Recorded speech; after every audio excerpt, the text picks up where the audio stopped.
September 2, 1956లో జన్మించిన నందమూరి హరికృష్ణ గారు 29 August 2018న Narketpally వద్ద రోడ్డు యాక్సిడెంట్లో మరణించిన సంగతి తెలిసిందే. వారు మరణించి నిన్నటికి 7 సంవత్సరాలు పూర్తయ్యాయి. 7 సంవత్సరాలు పూర్తయిన ఆయన జ్ఞాపకాలు తెలుగుదేశం పార్టీ అభిమానుల్లో, కార్యకర్తల్లో, నందమూరి అభిమానుల్లో ఆ జ్ఞాపకాలు పదిలంగానే ఉన్నాయి. మహాభారతంలో 18 రోజులు అర్జునుడికి రథసారథిగా కృష్ణుడు చేసిన త్యాగం ఎంత గొప్పదో 1983 ఎన్నికల్లో రామన్న గెలుపు కోసం రథసారథం చేసిన హరన్న త్యాగం అంతే గొప్పది. తండ్రి నందమూరి తారక రామారావు కోసం, తెలుగుదేశం పార్టీ కోసం హరికృష్ణ గారి త్యాగం గురించి ఈ తరం వారికి తెలియకపోవచ్చు. 1983లో ఎన్నికల సమయంలో ప్రచార కార్యక్రమాల్లో పాల్గొన్న పెద్దలు కానీ, ఓట్లు వేసిన వారు కానీ, ఆనాడు నాయకులుగా వ్యవహరించిన వాళ్ళని కానీ అడిగితే నందమూరి హరికృష్ణ గారి కష్టం కళ్ళు చెమర్చేలా చెబుతారు.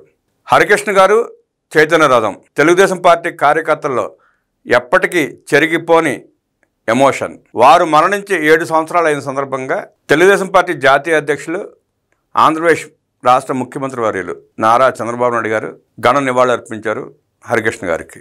హరికృష్ణ గారితో ప్రయాణంలో ఉన్న జ్ఞాపకాలను గుర్తు చేసుకుంటూ ఎక్స్ వేదికగా ముఖ్యమంత్రి గారు పోస్ట్ చేశారు.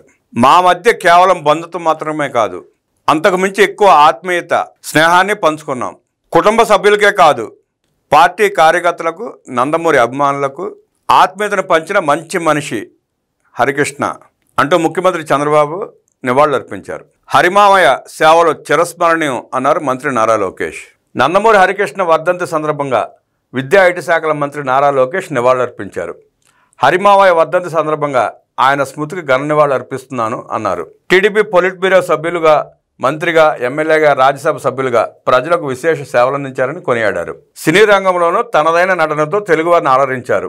హరిమామయ్య లేని లోటు తీర్చలేనిది. సినీ రాజకీయ రంగానికి వారు చేసిన సేవలను ఈ సందర్భంగా నారా లోకేష్ గుర్తు చేసుకుంటూ ఘన నివాళులు అర్పించారు. నందమూరి హరికృష్ణ గారికి తెలుగుదేశం పార్టీ కార్యకర్తల తరపున, అభిమానుల తరపున, మన చైతన్య రథం తరపున ఆనాడు వారు రథసారథిగా చైతన్య రథాన్ని ఎలా కొనసాగించారో, ఆనాడు తెలుగుదేశం పార్టీ గెలుపులో ఎలా భాగస్వాములు అయ్యారో గుర్తు చేసుకుంటూ మన చైతన్య రథం తరపున ఆయన రథసారథి వహించిన చైతన్య రథం పేరునే మన ఛానల్కి పెట్టుకుని మనం అదే వరవడిలో తెలుగుదేశం పార్టీ కార్యకర్తలకు, అభిమానులకి, ప్రజలకి వాస్తవ పరిస్థితులను వివరిస్తూ ఆ చైతన్య రథం పేరు పెట్టుకునే మనం నడుపుతున్న ఈ ఛానల్ తరపున వారికి ఘన నివాళులు అర్పిస్తూ వారిని ఎప్పటికీ తెలుగుదేశం పార్టీ కానీ, కార్యకర్తలు కానీ మర్చిపోరని తెలియజేసుకుంటూ వారికి మన నివాళులు.